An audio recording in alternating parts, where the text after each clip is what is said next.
Gente, bom dia. Aqui a gente está no segundo dia da nossa primeira jornada de estudos linguísticos da Faculdade de Cultura Inglesa. Essa aqui é a apresentação de eixo temático de tecnologia e educação. E aí agora a nossa aluna Luísa e Vitória, que são monitoras do evento, vão ler a biodata das palestrantes. Por favor, Luísa.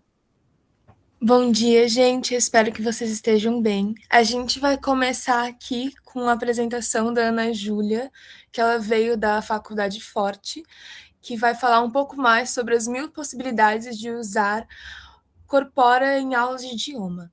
Pode começar, Ana. Obrigada. Quanto tempo eu tenho, só para eu me programar? Em 15 minutos, Ana Júlia. Tá bom, beleza. Então, só um minutinho. Pode falar, Vitória. Eu gostaria só de dar um adendo. Como somos apenas 2 apresentações aqui, nós podemos estourar o tempo de 15 até 20 minutos, viu? Para ter mais Boa, tempo de obrigada. conversar sem problemas, viu?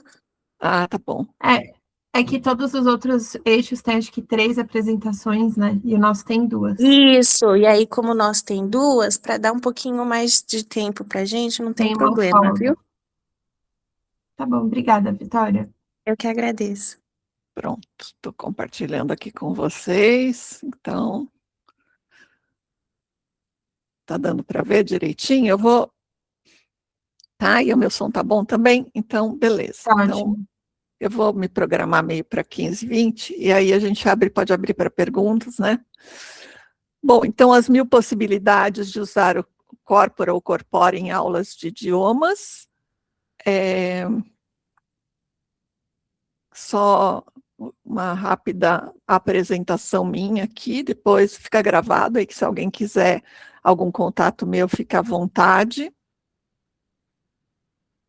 E começar agradecer a comissão organizadora. A gente sabe como é difícil organizar um evento, quanta coisa acontece, e a gente tem que segurar todas as coisas no ar, tudo ao mesmo tempo. Agradecer o convite da Simone, do pessoal que aceitou a minha comunicação, e, obviamente, aos colegas que estão aqui e a vocês que estão assistindo, porque nada do que a gente faz adiantaria se não fossem vocês escutando, participando, dando opinião, comentando, porque é mais ou menos como escrever um livro e ninguém lê, né? Então, dar uma palestra e não ter interação é mais ou menos isso. Se alguém tiver interessado em baixar a apresentação, está aqui o QR Code.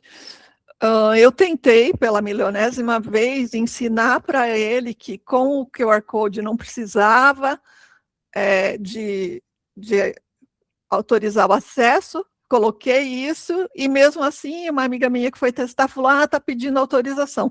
Então, me desculpem, se estiver pedindo autorização, é só vocês falarem que querem autorização, e em seguida, depois que acabar a apresentação, eu já autorizo.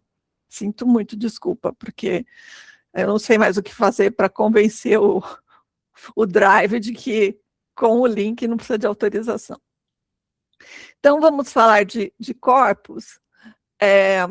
Ontem, hoje e sempre, né, a gente sempre fala de livros, mesmo que eles sejam livros não em papel, às vezes online. Então, eu trouxe só aqui 3 que eu considero bases, né, do corpus: o Tecnologias e Mídia, o Corpus das Receitas, que é um livro mais ou menos gamificado. Então, ele fala sobre como fazer, mais ou menos, a brincadeira do Corpus das Receitas é assim: vamos preparar uma aula, quais são os ingredientes, ou seja, o que a gente precisa para dar essa aula, qual é o rendimento, o que a gente espera que os alunos aprendam com essa aula. Então, assim, foi uma ideia muito legal, a gente reuniu um grupo de pessoas, eu sou uma das pessoas que foi convidada para participar, fazer um capítulo. Ele é pela Macmillan. Não sei como é que está funcionando em termos de vendas dessas coisas de livros, mas talvez a estante virtual nos salve, dei uma procuradinha por lá. O segundo é também que eu considero um livro importante, porque ele não fala sobre corpos, mas toda a base, o raciocínio da professora Estela foi baseado em corpos, partindo do autêntico, que eu acho que é a coisa mais importante, né, das nossas aulas, no caso, falando aqui de aulas, levar o material autêntico para o aluno. Então, aquela coisa de inventar exemplo, inventar texto, ou mesmo, né, vamos combinar, pedir para a inteligência artificial gerar um texto, até que ponto será que isso... Então, eu sempre falo que nós estamos numa fase que a gente vai ter que começar a dar um passo atrás. A gente vai ter que dar um passo atrás nas nossas pesquisas, quem trabalha com tradução, a gente vai ter que dar um passo atrás na nossa busca de materiais para aulas. O que é esse passo atrás? Nós vamos ter que nos afastar, sinto muito, da inteligência artificial generativa, porque nós não podemos confiar que aquilo ali, tipo, não tenho cara de falar para um cliente, eu coloquei essa palavra na tradução porque eu achei na inteligência artificial, uma vez que criaram a palavra alucinar, que é, se vocês pensarem, a formalização da insegurança dos resultados que a gente recebe. Olha, estamos oficializando, é mais ou menos como aqueles governos que preparam uma placa, né, e colocam assim, cuidado, buraco. Então, tipo, oi, em vez de você tampar o buraco, você vai oficializar que ali tem um buraco, né? Então, é mais ou menos a mesma coisa. E nesse livro da professora Estela, ela fala bastante sobre convencionalidade, idiomaticidade, que é o que a gente tem que levar para a nossa sala de aula. E, lógico, não tem como falar de linguística de corpos sem falar do professor Tony, que é a nossa base, né? É o ponto de partida, eu acredito, da maioria das pessoas que estudaram corpos, e uma das maiores autoridades da América Latina, eu diria, e inclusive do resto do mundo no assunto. Então, assim, esse livro, embora seja antigo, eu acredito que deve ter uma edição mais recente, o meu é lá do tempo que eu fiz o mestrado, e ele traz muita informação. E aí, qual é o raciocínio que a gente usa? A qualidade do produto final, ou seja, a minha aula, ou o texto, ou o que for, né, que eu for produzir, vai ser diretamente relacionado à qualidade dos ingredientes, usando a metáfora lá daquele primeiro livro que eu mostrei para vocês. Se eu pegar a frase, se eu fizer um exercício, se eu fizer uma prova, qualquer coisa, qualquer material que eu gere em sala de aula, e eu tiver partido de uma fonte em que eu não sei até que ponto eu posso confiar, eu não sei até que ponto eu posso confiar na minha aula e no aprendizado e na experiência dos alunos. Então, eu acho muito importante que a gente pense, por isso que eu proponho esse passo atrás, né, nesse momento em que está todo mundo nesse frenesi de, nossa, pede para o Claude, ele prepara o exercício para você, sério? Sério, qual a formação do Claude? Gente, de onde veio tudo isso, né? Vamos nos perguntar? Quando a gente estava com o Google Tradutor, já era uma pergunta, de onde veio tudo isso? Mesmo quando a gente pesquisava lá no Google, lá no passado, assim, há 10 anos, tinha que olhar de onde que era o site. Não adiantava simplesmente só porque está na internet era verdade. Agora, então, está mais maluco ainda. Então, dando esse passo atrás, a gente chega nos corpora ou corpora, como, por exemplo, alguns dos mais famosos, né, feitos coletados e organizados ou promovidos pelo Mark Davis, da BYU. E eu coloquei aqui alguns só de exemplo, o Colca, o Corpus do Português e o Corpus del Espanhol, mas na hora que eu falei Corpus del Espanhol, eu virei a chavinha e já ia continuar falando com sotaque espanhol. Mas, na verdade, o que acontece, a gente vai mostrar mais os recursos do Colca, tá? Muito embora a gente saiba que existem em todos esses outros algumas coisas. Eu coloquei aqui um link para vocês, então depois quem baixar a apresentação vai ficar mais fácil, ou se não, tirem foto, né, quem não tiver baixado, que é um artigo falando exatamente sobre os corpora do Mark Davis, né, então fala assim, a Corpus for Everything, que ele, tipo, tem várias coisas, várias empresas, várias coisas diferentes, tanto empresariais, comerciais, acadêmicas, que começaram a utilizar a subcorpora do trabalho, da coleta do Mark Davis, em áreas bastante variadas, né? Depois vocês podem ver com mais calma. Então, aí eu coloquei aqui, né, só alguns, aí pus o British National Corpus, porque eu falei para a professora Simone, como eu vou na cultura inglesa e vou ficar falando só do Colca, é capaz de me porem para fora. Aí eu falei, ó, tem o BNC, gente, tá? O BNC é o pai de todos, não chega a ser o Brown, né, que é o avô de todos, mas é o pai de todos, tá? A gente tem todo as coisas que a gente fala aqui, as qualidades que tem no Colca, tem no BNC e em outros também. Então, não é excludente que a gente está falando. Então, vamos olhar a carinha do Colca, muitos de vocês acredito que já conheçam.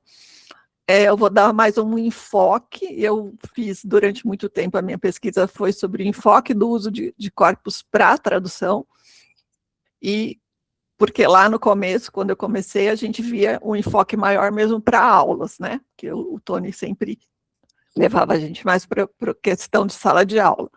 E aí agora foi legal voltar para a aula, para a sala de aula, e pensando nessa questão, né? Do como isso vai nos vacinar contra alucinações, contra certas coisas, e a gente tem como voltar, porque se um aluno falar, mas onde, professora, você achou isso? Olha, a gente volta e encontra, né? Tá aqui, esse conteúdo está aqui, esse texto está aqui. Então, normalmente, a carinha desses corpora é assim, né? Tem uma janela de busca, geralmente vocês têm que fazer um cadastro. Algumas faculdades têm um cadastro do próprio corpus, no caso, né? E aí fica mais fácil, você tem mais informações. Eu, no caso, pela Autônoma de Barcelona, Autônoma de Lisboa, eu tenho o cadastro do Colca, mas mesmo sem o cadastro, dá para fazer bastante pesquisa. Eu até tirei esse slide para não ficar tão grande, quando eu descobri que era 15 minutos, mas vocês vão ver, conforme vocês preenchem o cadastro, já diz quantas horas vocês têm de pesquisa em cada uma das ferramentas. É bastante, é tipo, o mínimo é 20 horas. Para nós, para você preparar uma aula, você não vai usar essas 20 horas, assim, e ao longo de um prazo. Então, mesmo sem a gente pagar, mesmo se a faculdade não tiver ou não tivesse, né, é possível usar como um instrumento para preparação de aula. Então, tá aqui. Eu deixei o slide, sim. Eu só tirei as minhas horas. Porque eu estava mostrando para uma pessoa, ela falou, você não tem que mostrar quantas horas você já usou. Eu, tá bom, desculpa aí, hein? Então, pronto, eu tirei aqui, eu colei um negocinho em cima para vocês não verem quantas horas eu usei de cada um, mas olha, a gente tem bastante tempo, é bem tranquilo, mesmo quando são palavras, é bem tranquilo. Tá? Então, quais são os resultados que a gente pode ter, por exemplo, no Colca, e na maioria dos corpora do Mark Davis? Uma separação por gênero textual ou tema, né? Então, aqui a gente tem, é meio borrado esse limite, né? Essa definição, porque tem blog, web, oralidade, ficção, então é uma classificação meio diferente, mas enfim, televisão, notícias e acadêmico. Aí, lógico que eu fui pesquisar no acadêmico, né? Só para poder ter uma ideia do resultado. É mais ou menos a gente aplicar, quando vocês pegarem um corpus novo e forem conhecer, usem o raciocínio científico. Então, mantenham 99% das variáveis fixas e mudem só uma coisa. Então, Por exemplo, no meu caso, o que eu faço? Eu uso patient, a palavra, ou paciente, ou paciente, é a palavra que eu coloco sempre em qualquer corpus que eu for conhecer. Se eu chegar, não sei onde, falar, quer conhecer esse corpus, eu pesquiso isso. Por quê? Eu consigo, mantendo todos os outros fatores fixos, eu vou entender o resultado, o que aparece, a riqueza do que eu recebo e tudo mais. Então, aí eu testei isso no acadêmico, e aqui à direita, vocês podem ver que a gente pode testar, pode separar esse corpus, também fazer subpesquisas pelos, não é nem décadas, né? Cada quinquênio, sei lá se fala isso, cada 5 anos, tá? Então, ó, de 2000 a 2004, 2000, só que ele é um corpus fechado, tá? Ó, ele corta aqui em 2019. A gente tem alguns corpora abertos, aí continua adicionando informações. Aí, que mais de informação a gente tem, além das linhas de concordância, tá? Então, para quem está chegando agora, isso são linhas de concordância. Então, a palavra de busca, ou nódulo aqui, no caso do Colca, ela não é centralizada, ela fica onde ela tiver que ficar, só que ela é realçada em negrito, o que para a gente, quando faz pesquisa, é muito importante, porque às vezes você está muito cansado e você achar onde está a palavra de busca. E aí, se a gente clicar em cima dela, a gente vai parar na aba Word, e aí a gente consegue uma série de informações. Por exemplo, os colocados, palavras relacionadas, sinônimo, né? Enfim, os tópicos, ou seja, que campo semântico, aqui a variação com relação aos gêneros, quanto que essa palavra aparece, geralmente a gente trabalha com frequência, quanto de frequência, em qual campo, em qual área aqui existe maior probabilidade de achar essa palavra, por exemplo, pharmacy. Também a gente consegue clusters, então pharmacy, pharmacy in, pharmacies in, pharmacy school, e aí vai. Então imagina o tamanho da potencial que tem para vocês criarem exercícios a partir disso aqui, sem a gente estar inventando nada, sem eu pegar uma palavra e começar, deixa eu pensar, que preposição, deixa eu ver num dicionário, ou deixa eu olhar no Google, gente, o Google é o reflexo do mundo. Você chega para sua vizinha e pede para ela, você pode revisar minha dissertação de mestrado, já que você fala português fluente, porque você nasceu no Brasil, você revisa para mim? Não. Por quê? Ela não tem informação para isso. É a mesma coisa, eu pegar o material do Google. Quem escreveu aquilo? Sei lá. Então, a gente precisa sempre arrumar textos que tenham uma base gramatical, lexical, fixa, firme, e que eu consiga voltar, porque ainda tem mais isso, né? Se eu, nesse exemplo aí da vizinha, se no dia seguinte eu tiver uma dúvida, tocar lá e ela tiver saído, é a vida dela, né? É a mesma coisa. Se eu entrei no Google uma vez, eu já fiz pesquisas em que 5 pessoas em computadores, um do lado do outro, todas conectadas na mesma rede, faziam uma pesquisa no Google de alguma palavra igual e chegavam em resultados diferentes. Ou seja, não tem consistência. Não tem como você depois voltar com um aluno lá e mostrar para ele alguma coisa, porque, sei lá, é randômico. É totalmente aleatório o que vai aparecer para a gente como resultado. Além disso, olha só, a gente consegue, como ele é um corpus etiquetado, e com etiquetas gramaticais, eu consigo ver as preposições, os artigos, os verbos, dá para fazer um estudo específico de cada uma dessas coisas, de colocação nominal, colocação em uma série de coisas que, com certeza, vocês, como professores, já assim, né, explodiu a cabeça de todo mundo de pensar quantas possibilidades a gente tem, e esse coloridinho aqui vem dele, tá? É o corpus que está etiquetado, com etiquetas, e ele marca isso aqui para a gente.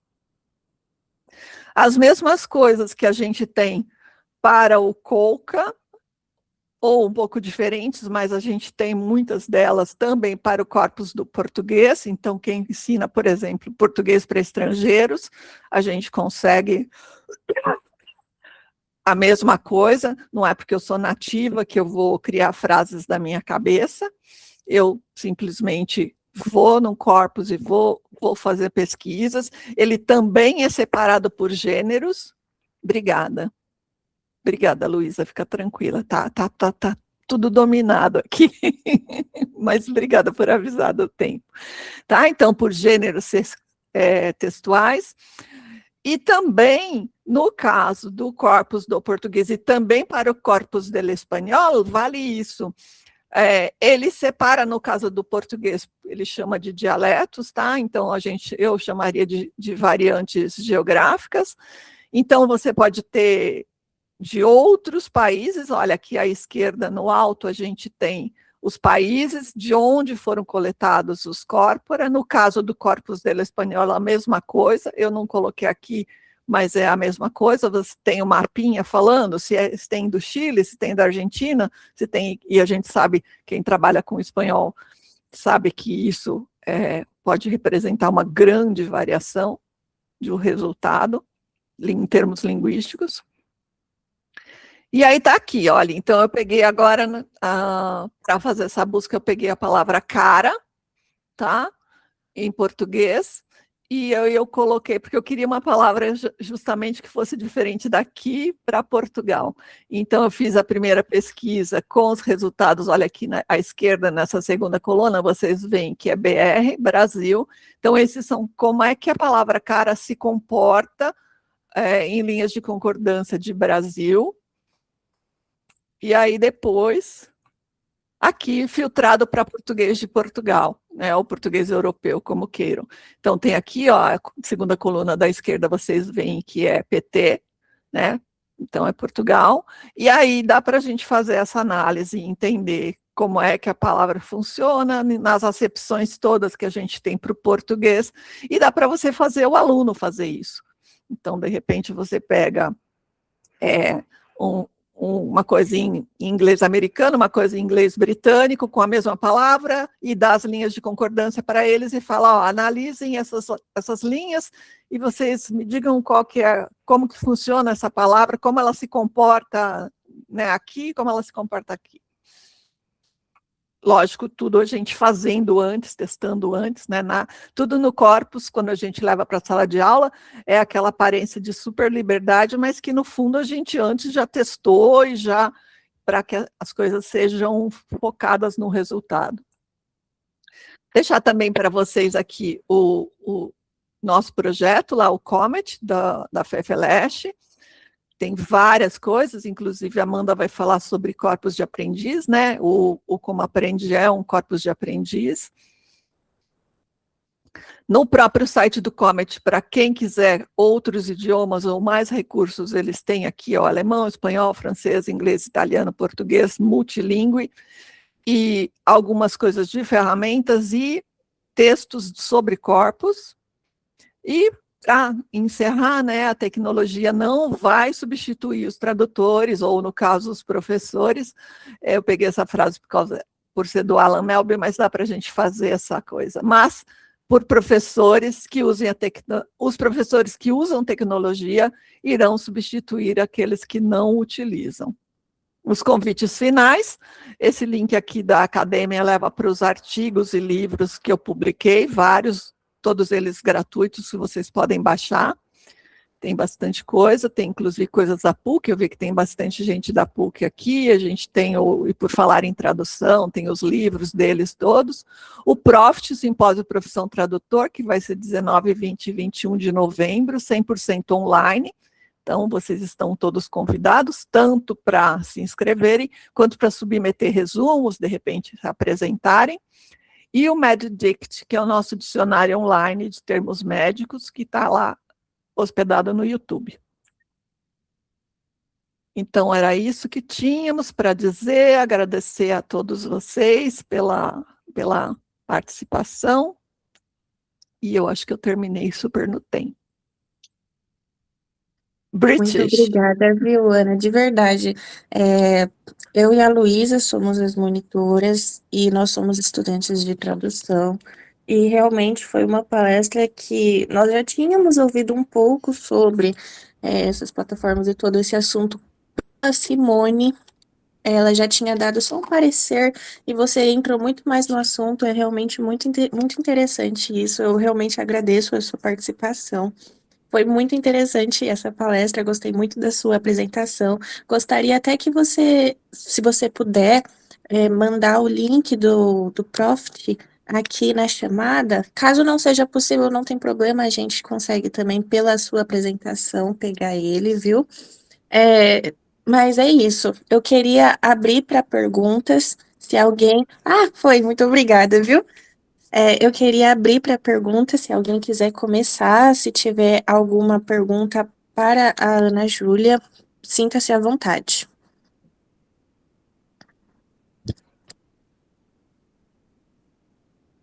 Se vocês não se importarem, eu tenho uma. Bom, eu anotei durante a sua palestra, eu queria fazer uma pergunta bem mais sobre a sua opinião mesmo. Se você acredita que essa comodidade de profissionais da área de tradução, que essa comodidade nas plataformas de inteligência artificial, ela já está causando um destino, talvez, sei lá, irreversível nas traduções, por conta dessa não questão que os profissionais têm em não querer estudar sobre o corpus. Se você acha que isso é uma coisa que realmente vai acontecer no futuro, ou que talvez tenha uma escapatória. Olha, eu me lembro, obrigada, Vitória, pela pergunta. Eu me lembro bastante do meu pai falando assim: uma época surgiu o cinema e todo mundo dizia que ia acabar o teatro, porque para que a pessoa ia ficar representando uma coisa 20 vezes, se podiam gravar uma vez e estava prontinho, escolhi o melhor, né, de todos, sem erros, e passa, para que vai continuar tendo teatro? E aí, quando dizia meu pai que quando surgiu a televisão, foi exatamente a mesma coisa. Para quê? Vai ter cinema? Para que a pessoa vai ter que sair da casa dela e ir até lá assistir alguma coisa, se ela pode apertar uma caixinha na sala dela e ver aquela mesma coisa? Mas são experiências diferentes, nenhuma substitui a outra, e eu acredito que tem espaço para tudo. Eu acredito que, passada a bolha, vai ser como o Google Tradutor. Muitos de vocês talvez não tenham vivido isso, né, que a gente viveu há 10 anos, mais ou menos, um pouco mais, a febre do Google Tradutor.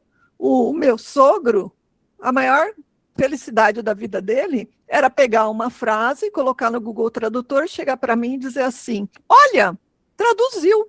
Olha que beleza, entendi tudo. Eu não sabia nada dessa língua e eu entendi tudo que está escrito. Como querendo dizer, para que você insiste em ser tradutora se eu tenho essa ferramentinha aqui, eu não estudei nada disso que você estudou e eu consigo? Quem você acha que vai te pagar? Então, era o jeito dele de dizer isso. E hoje, em maior ou menor grau, é o que a gente sente. Tem pessoas no mercado, né, falando: não, vai acabar a tradução, vai acabar o não sei o quê. Eu acho que vai ser como o teatro, como o cinema, ou, se preferirem, como o CD os streamings, como tem espaço para tudo, e cada coisa vai se encaixar dali a pouco, que vai continuar servindo, assim como o Google Tradutor serve para algumas coisas. Eu estava fazendo um trabalho, aí me deu uma preguicinha de abrir o MemoQ para traduzir, e era um negócio bem assim, eu peguei, joguei lá no Google Tradutor e arrumei, era 4 linhas, falei: alguma coisa de vez em quando serve, ou se você pega um idioma totalmente desconhecido, né, você pode usar a tradução automática. Então, a mesma coisa com a inteligência artificial, eu acredito. E a gente vai continuar nessa batalha, mostrando como o corpus é maravilhoso, como já fazia. Não pensem que foi agora que as pessoas começaram a ignorar, né, ou a não conhecer. Essa batalha já vem, ó. Se vocês olharem lá no Academia, vocês vão ver há quanto tempo a gente está publicando artigo falando o uso do corpus para tradução, o uso do corpus para sala de aula, o uso do corpus para fazer dicionário, enfim. Luísa? Obrigada, Ana Júlia. Luísa, será que a gente poderia ir para a apresentação da Amanda já? Claro! A gente pode. E aí depois, se a gente tiver um tempinho mais para perguntas, a gente faz no final, tudo bem? Tudo bem, sem problemas. Mas, nossa, foi muito interessante. Eu fico aqui boca aberta com tudo. Muito obrigada, viu, Ana Júlia? Vou apresentar, então, a próxima palestra. Desculpa um pouco pela demora, viu, Amanda? Bom, Amanda, por favor, me corrija se eu estiver errada falando o seu nome, por favor.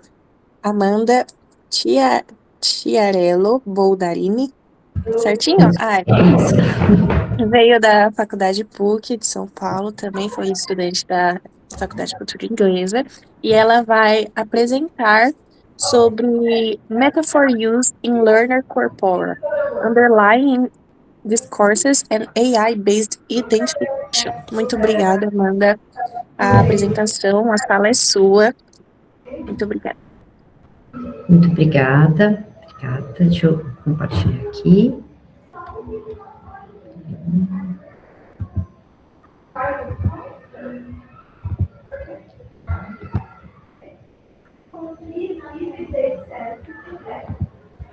Vocês estão vendo minha tela? Sim, sim. Sim? Ah, obrigada. Então, eu gostaria de agradecer à Faculdade de Cultura Inglesa, a organização do evento, pela oportunidade. Como a Dora falou, sou ex-aluna da Cultura Inglesa, da pós-graduação, então eu sou muito feliz de estar aqui hoje, né, e vou falar sobre minha pesquisa do mestrado. Então, também gostaria de agradecer aqui a CAPES pelo financiamento dessa pesquisa, o professor Tony Beber Sardinha, que foi meu orientador, o GEL, que é o grupo de estudos da PUC, e a Beacon School, que foi a escola em que eu coletei o corpus dessa pesquisa. Tá? Então, a pesquisa tem 3 objetivos, né? Então, o primeiro objetivo aqui é identificar os discursos em que os alunos utilizam metáforas nos seus textos escritos, né? Tentei também mensurar o uso de metáforas usado por alunos bilíngues em textos e verificar também a possibilidade de usar a inteligência artificial para a identificação de metáforas. Tá? E por que, né, estudar metáforas? Então, metáforas ajudam a gente a transformar deixar a nossa fala, a nossa escrita mais vívida, mais impactante. A metáfora estrutura os nossos pensamentos, fazem também com que a gente consiga entender e expressar conceitos complexos, como amor, morte. Quando usamos metáforas, isso também aproxima, né, o falante do ouvinte, o escritor, do leitor. E a gente também, muitas vezes utilizamos metáforas para conseguir dar conta de novos conceitos. E mais recentemente, os estudos da metáfora também podem nos ajudar a entender aí um pouquinho mais sobre essa linguagem gerada por IA, ou mesmo como que essa linguagem pode se aproximar mais da linguagem humana. Aqui é importante falar que eu não estou trabalhando com a metáfora no conceito de como algo que nós usamos para embelezar a linguagem, como um linguistic device, como só um artifício linguístico, tá? Então, aqui, a metáfora, nós entendemos como um fenômeno multidimensional e dinâmico, e para estudar essa metáfora, a metáfora em uso, e assim como a Ana Júlia trouxe a questão empírica, então nós utilizamos o corpus para focar na metáfora linguística. E a definição aqui que eu segui como metáfora linguística são de palavras ou sintagmas que podem ser justificados como anômalos ou incongruente ou aliens nesse discurso, mas que a gente consegue entender pela transferência de sentido. Então, aqui temos um exemplo. Então, quando a gente fala assim, terrorism is an invisible enemy, aqui nós temos uma metáfora.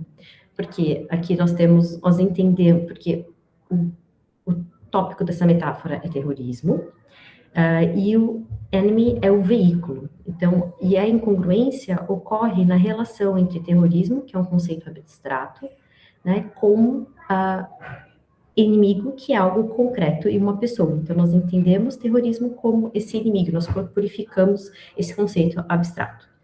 Tá? Para a identificação de metáfora, então, no uso, um dos métodos mais difundidos na literatura é o Metaphor Identification Procedure, MIP, desenvolvido pelo Prague Jazz Group, e envolve esses 4 passos. Então, primeiro você precisa ler todo esse texto, para você se familiarizar com o significado desse texto. Depois, determinar quais são as unidades lexicais desse texto. E para cada palavra, você tem que fazer essa análise de qual que é o sentido contextual, dessa palavra, e o sentido básico, que seria um sentido mais concreto, preciso, ou historicamente antigo, e verificar se há esse contraste de significado entre o que está no texto e esse significado básico. E se há essa transferência de significado, então você tem ali uma metáfora. Qual que é o desafio de seguir o MEP?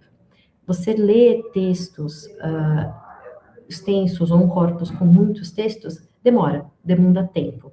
Então, qual seria uma possível solução? Seria automatizar a identificação de metáforas. E a inteligência artificial é o que pode nos ajudar nesse momento a como identificar a metáfora, não fazer análise seria o ser humano, mas a identificar a metáfora nos textos. E aqui algumas pesquisas que já estão trazendo metáfora em inteligência artificial, trazem a importância de restringirmos o contexto em que as metáforas ocorrem para melhorar a identificação de metáforas. Então, os métodos de hoje em dia de identificação de metáforas acabam primeiro categorizando as metáforas para depois chegar aos discursos. Muitas vezes os pesquisadores escolhem já um domínio ou alguma palavra de interesse, como por exemplo terrorismo, já para entender quais são as metáforas que falantes usam para falar sobre terrorismo, ou tem um outro approach de pegar todos os textos e ver ali quais são as metáforas desses textos, como ali o MIP viu. Para nossa pesquisa, para minha pesquisa aqui de corpos de aprendizes, qual seria o desafio? Eu escolher um tema não seria possível porque eu tenho textos de domínios diferentes, né? E eu olhar todos os meus textos também seria impraticável por uma questão de tempo. Então, uma solução que nós achamos foi filtrar essas metáforas com base no discurso. Uma das possibilidades de se pesquisar discurso em uso é a análise multidimensional lexical, e a análise multidimensional lexical tem a vantagem de que as variáveis lexicais são agrupadas, e então a gente consegue ali entender com fase da análise quais são esses discursos. Alguns exemplos pesquisa sobre sustentabilidade, mudança climática e xenofobia. Então, a análise multidimensional lexical funcionou nessa pesquisa para poder identificar os discursos do corpus. Usamos, então, as variáveis das dimensões como as palavras de interesse para poder identificar as metáforas. Eu vou chegar já na explicação de toda a metodologia da análise multidimensional lexical, gente. Primeiro, só apresentar aqui para vocês algumas informações sobre o corpus. Então, o corpus é o Corpus CAB, o corpus de alunos brasileiros bilíngues de inglês. Então, eu coletei textos do 6º ano ao 1º ano do ensino médio de uma escola bilíngue. Então, ao total, foram 90 textos de cada ano, e são 450 textos. Então, aqui, o passo a passo de como fazer essa análise multidimensional lexical. Então, o primeiro passo é usar o etiquetador, né, para taguear o corpus. Depois, nós fazemos a seleção das palavras de conteúdo, então, adjetivos, substantivos e verbos. Depois, essas palavras são contadas, computamos ali as correlações e fazemos a análise fatorial. Né? E dessa análise fatorial são duas que nós fazemos. A primeira para agrupar as variáveis em correlações e depois a segunda para entendermos ali quais seriam o número de fatores da análise.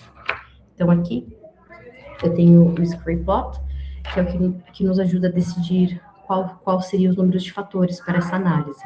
Então, onde nós temos aqui a linha vermelha, que nós chamamos de cotovelo, que é o que mostra quantos os fatores para usarmos nessa análise. E aqui nós usamos o princípio da parcimônia. Então, nós agrupamos as variáveis de uma forma com que a gente vai escolher o menor número de fatores que vão explicar a maior parte da variação do nosso corpus. E daqui para frente, esse número de fatores estaria uma diferença mínima para a análise do discurso. Então, eu cheguei aqui em 8 dimensões. Cada dimensão tem um polo positivo e negativo. Essa oposição positiva e negativa não quer dizer que uma é boa, outra é negativa, não é isso, não tem nenhum julgamento de valor, elas são complementares. Então, pensem no contínuo. Então, eu tenho textos, desses 450 textos, tem textos que têm um discurso mais abstrato, teórico, e falando sobre conhecimento científico, e outros que estão mais no polo negativo, por exemplo, da dimensão 1, que vão falar sobre famílias e relações entre as pessoas. Então, esses são os discursos dos textos produzidos por esses alunos.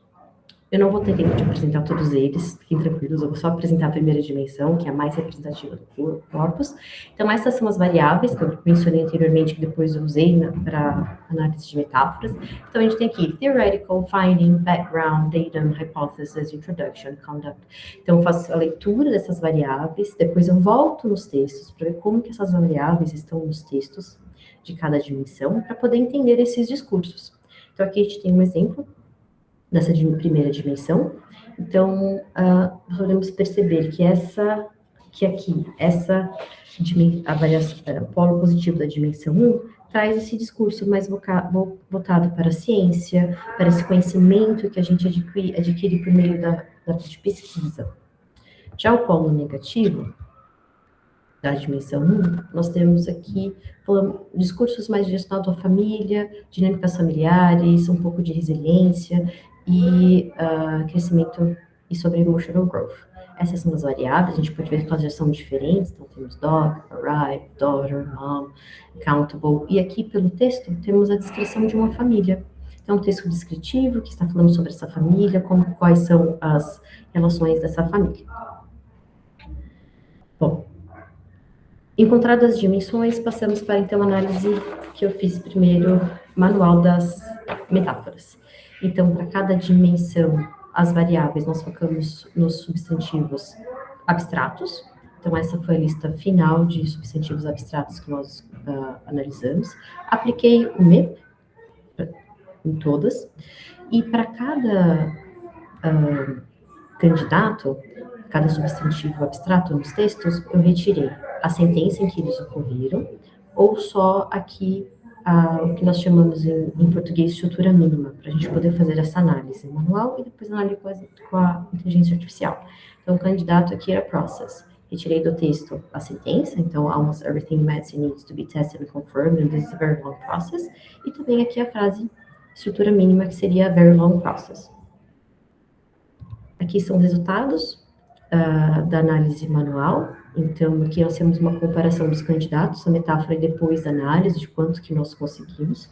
Então, no total de 663 candidatos à metáfora, 243, 34% foram identificados como metafóricos.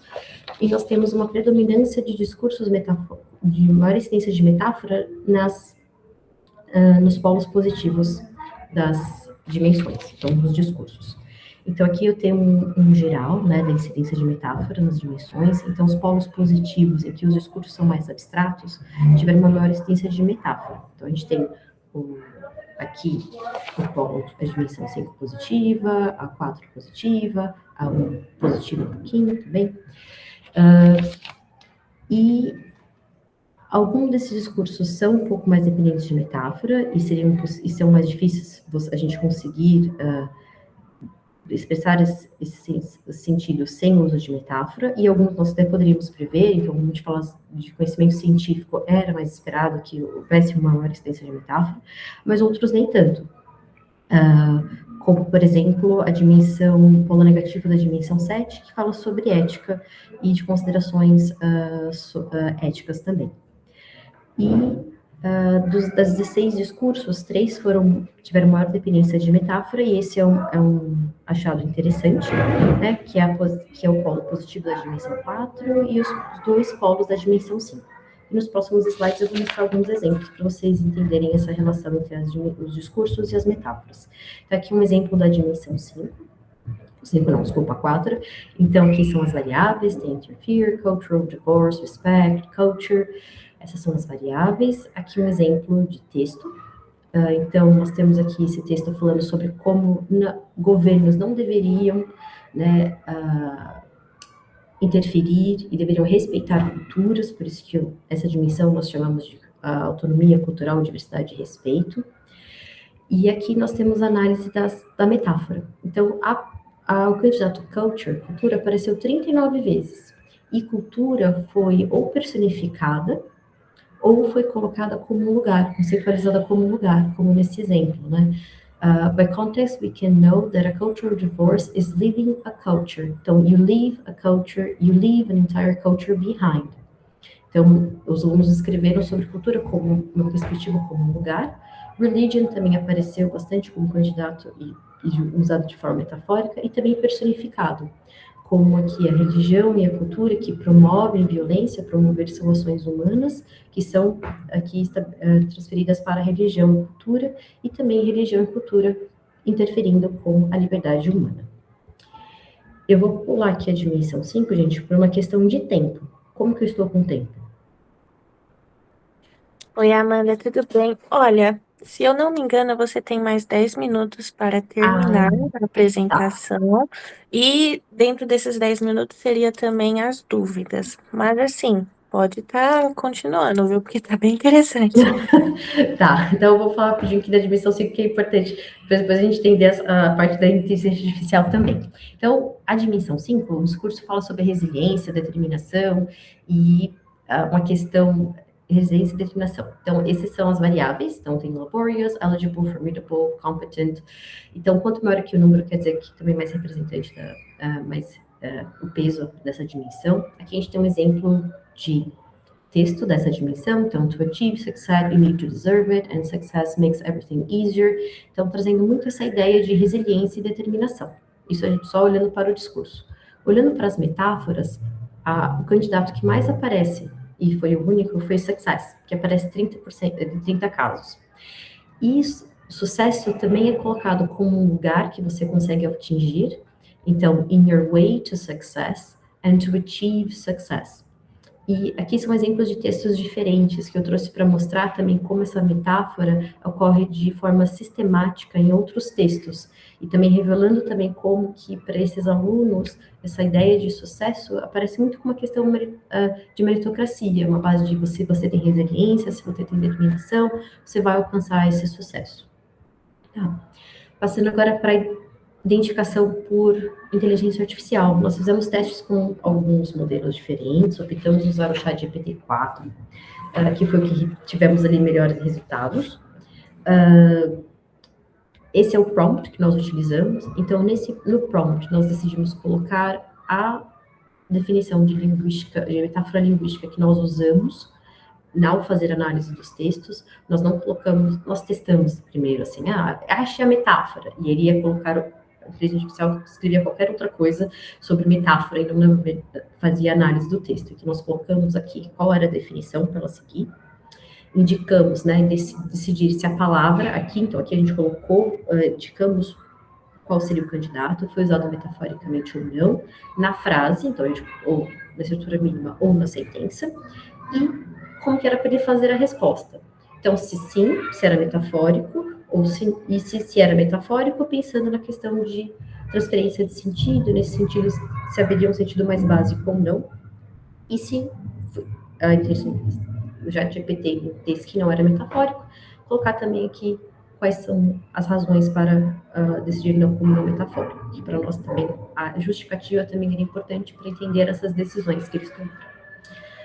Para avaliar a performance da identificação, nós usamos Precision Recall, então, a precisão e sensibilidade, e para verificar a grau de concordâncias entre os avaliadores, usamos aqui o coeficiente de capa.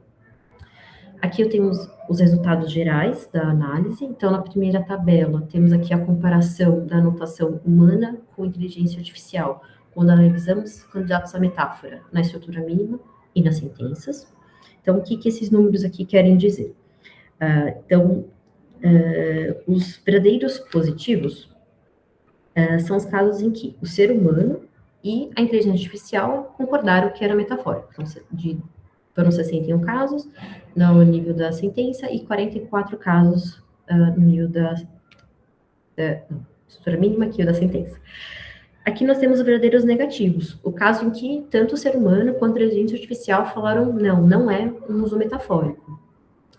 Temos aqui os falsos negativos, que são os casos em que a inteligência artificial não detectou, que seria o uso de metafórico, e aqui a gente consegue perceber, né, que a inteligência artificial, de forma consistente, consegue entender aquilo que não é metafórico, né? E analisando também, a gente percebe que a inteligência artificial teve um melhor resultado ao analisar os candidatos, né, com a estrutura mínima, então restringir ali o contexto em que a metáfora aparece ajuda na identificação, porque ele conseguiu identificar 1 em a cada 4 casos, e no nível da sentença, 1 a cada 6 casos. Então, ele errou mais vezes. E aqui, na segunda tabela, e aqui a gente tem como alinhado está a análise do ser humano com o da inteligência artificial. Então, nós tivemos uma concordância ali baixa. Aqui, o máximo, que seria a concordância mais alta, seria 1, né? Aqui tivemos 0,18 e 0,8. Aqui comparamos também a avaliação da inteligência artificial, então, pensando na estrutura mínima e da sentença.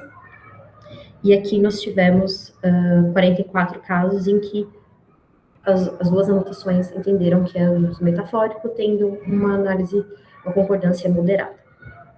Aqui a gente tem a comparação para cada uma das dimensões, a quantidade de metáfora identificada pela inteligência artificial no nível da sentença e no nível da frase. Aqui a gente percebe que muda um pouquinho alguns dos números, mas a dimensão 5 continua sendo uma incidência alta de metáforas nas duas, tanto quando na análise da sentença, na análise da frase.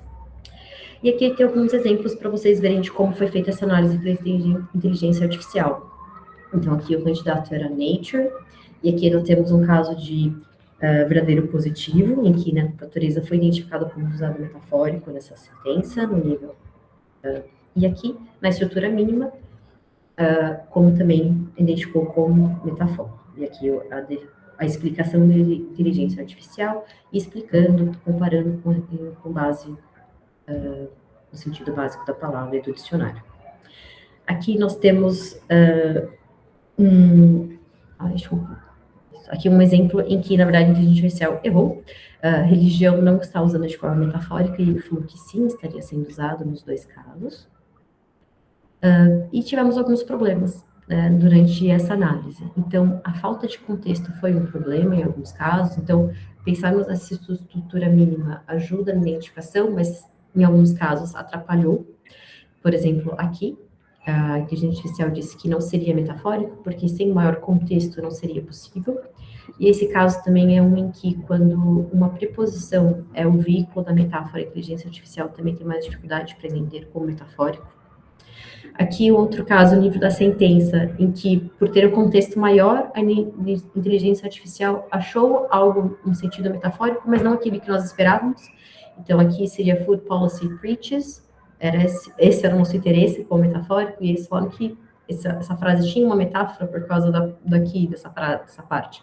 Coloring of the students, body and mind. Tivemos também uma falta de consistência, em que o mesmo candidato foi analisado, ora como metafórico, ora como não metafórico, pela inteligência artificial.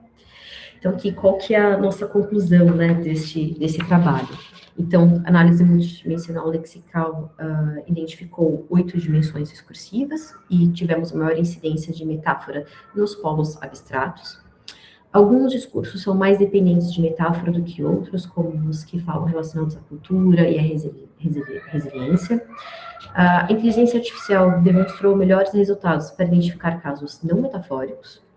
No caso da restringir, então, o contexto em que os candidatos a metáfora aparecem para a inteligência artificial ajuda na identificação, eles conseguem identificar 1 a 4, de uma em cada 4 metáforas linguísticas. No nível da sentença, um pouco eles acertaram, a inteligência artificial acertou 1 a cada 6.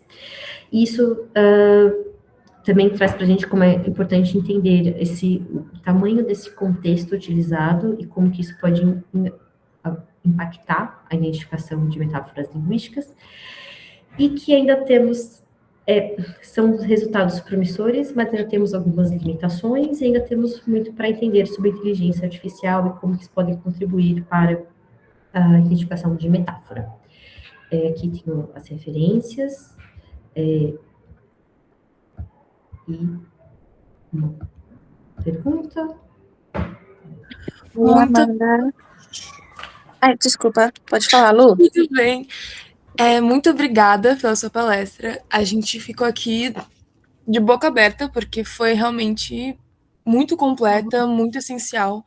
E eu estava pensando um pouco sobre o ponto que você levantou de dimensões lexicais, e eu tenho uma pergunta, tudo bem? Claro. Que eu estava pensando sobre as línguas que elas são culturalmente distantes. Até que ponto você acha que elas podem acabar evitando ou causando algum problema nessa equivalência tradutória? Tradução? Vamos lá.